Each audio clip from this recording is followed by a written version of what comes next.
I don't like 475 years. So basically, you're ensuring this guy dies in prison. Yeah. Why not just give him the death penalty? Yeah. And why are we so worked up about dogfighting? Why does this matter so much to us? Yeah. And the 34 felonies of at the White House don't mean a thing.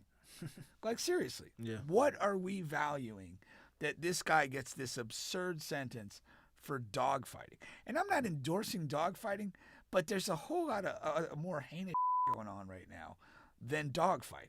Yeah. You know, and like again, like 475 years. Like, what is the point of that?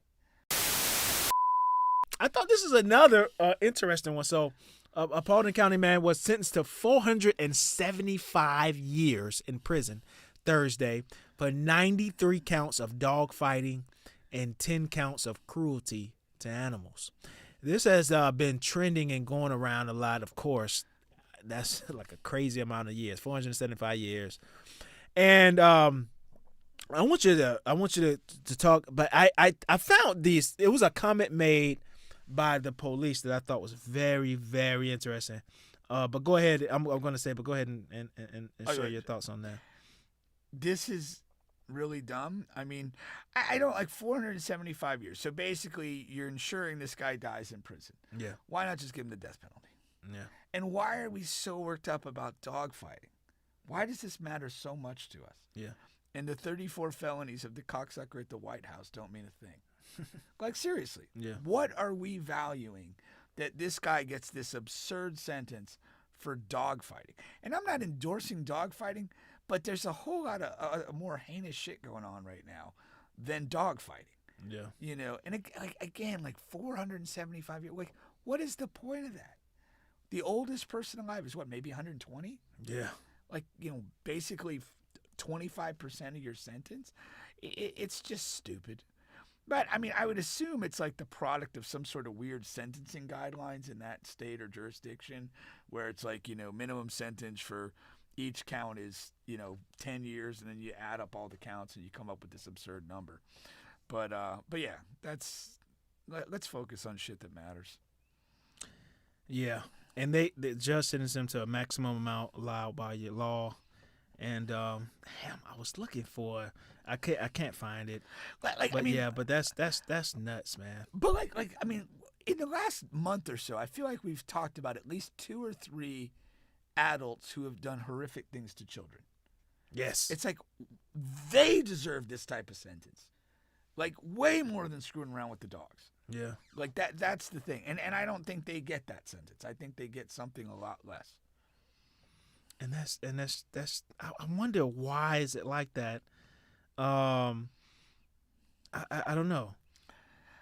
I mean, I think it has to be like some sort of sentencing guidelines that you have to follow when there's a conviction on, you know, this count or that count, and then you simply do the math, and they don't have some sort of kind of reset that says, you know, the maximum in any circumstance is 100 years. Yeah. You know. Okay, so I found it. All right. So let me see here. So the sheriff, this is a comment from the sheriff's office here. Conditions where dogs were being housed, both inside and on the exterior of this property, were not fit for humans, much less dogs. What does that mean? Yeah, I think you got that wrong. I think what is that? I think the standard should be higher for the humans than the dogs. I mean, not even to be like a bad dog That's person. crazy. Like, I mean, a lot of dogs like perfectly okay, like spending time outside in a doghouse and maybe roaming around a fenced backyard and maybe in and out of the house a little bit, but like they're not like taken care of like humans have to be. But that comment shows where, you know, the you know, that's where their heads are at when making these. It's like revealing of You what know, their it's revealing. what their mindset is. Yeah. That's crazy, man. I wouldn't even put my young sister here, let alone my dogs. But at the same time, yeah, it's a crazy sentence. It shouldn't be like that. They should do rapists and child molesters and all of this. They should give those guys these kind of numbers. Yeah. But with this and any other laws you're breaking, anything that you're into illegally, you know the stakes. Yeah. All right. And if you don't know the stakes, that's shame on you. Yeah, you're incredibly naive. You know what I mean? So you kind of got to take what comes to you, whatever. Like, until they change the laws, you should understand the business that you're in. Yeah. You know what I mean? Yeah, the risk of it. Guys know that who's selling weed. They know, like, yeah, we know it's just fucking weed. But you know, in your state, what they're giving if you're selling weed. I mean, it just is what it is. Yeah. You take what comes with it. Yeah. Okay. And all of the girls who want free weed too, you got whatever. You take what comes with it, and being in that business. That's right. All right. And I actually grew up around dog fighting. My entire family, on my dad's side, were into dog fighting, and so I grew up not knowing it was a bad thing. Anything was wrong with it. I just that's where I got my I didn't like dogs because of that, as I had to go out and like put water out and put the dog food out. That was my job. Okay. And these were like vicious animals. So I'm thinking, like, in my mind, it's like, damn, every dog. I don't want to be around any dogs. Right. Because all of these dogs were fucking, aggressive. Yeah. You know what I mean? And so, yeah. That's it. But yeah, that's crazy. I got bit twice as a kid. That's why I didn't like dogs. Yeah. Well, at least you were bit. You never got I bit was never any bit. of any of that? Like being around those type of dogs? No. Wow. I mean, but getting bit by fighting pit bull is Serious business. Yeah. you're probably gonna be losing a limb. Yeah. Cause these are and they're big, healthy, strong, like motherfuckers. Like, All right, the next quick one here. I had like one or two more. Hold on, let's see. Did my cousin didn't respond? Isn't this Clarissa Shields? Yeah, but it didn't look like her in It the really face. don't look like her in the face. Yeah, I was confused when I saw this. And I asked my cousin, and it's funny because he's usually watching the show like every single week, and he hasn't commented. Yeah. Yeah. But the picture is the reason why I got it up here, because it's funny because everybody's looking at her ass, even the little boy. You can see him. He's right there at ass level. But if you look at it, like, everybody has their head down. Yeah. And so and I put it up on social media like, damn, now I have to see. But of course she just won a big match, and I've never watched women's boxing, never got really into it. I know when Layla was fighting, like, I think I saw like one of her fights. I've seen some of the women's MMA fighting. Okay. It's a huge turnoff for me. It just really is. Like there's something in me I don't like when the women get like beat up.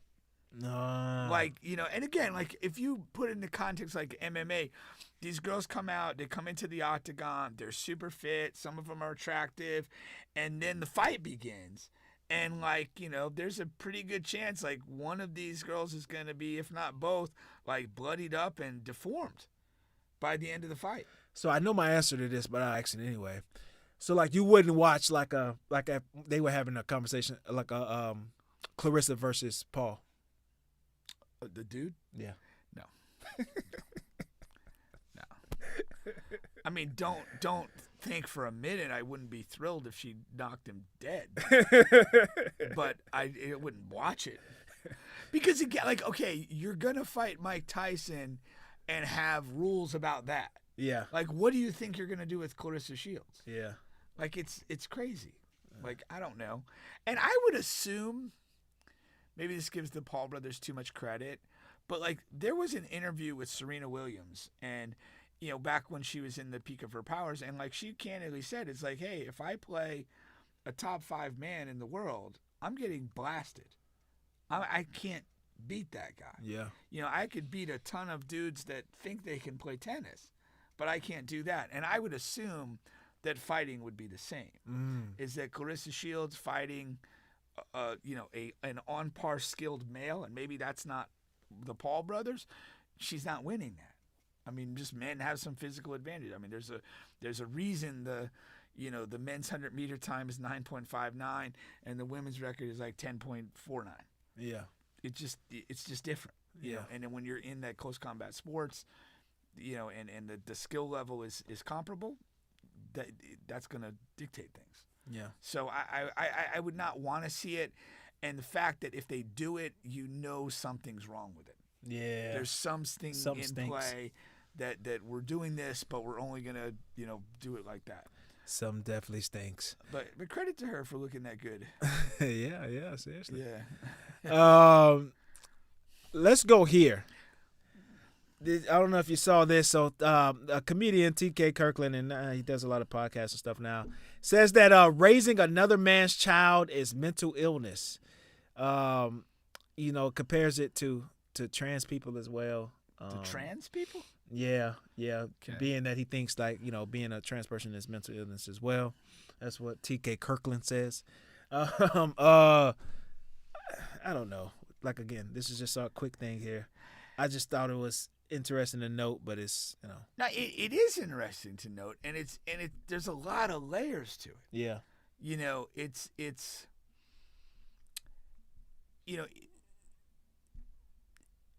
like a lot. I mean, you immediately question, okay, well, what if I'm raising another man's child? What is that other man doing? Yeah. Is he like gone? Has he passed away? Is he in the picture but not necessarily reliable? Is he in the picture and doing his part, but I'm the one who lives in the house with your kid and your ex? Like, there's like so many things about it that you got to have some clarification, because I don't think you can just make there's too many nuances to that thing to just put a blanket statement like that. Yeah, especially if there is a special case. But the reason why, like what you were saying, like if the guy's in prison dead or whatever.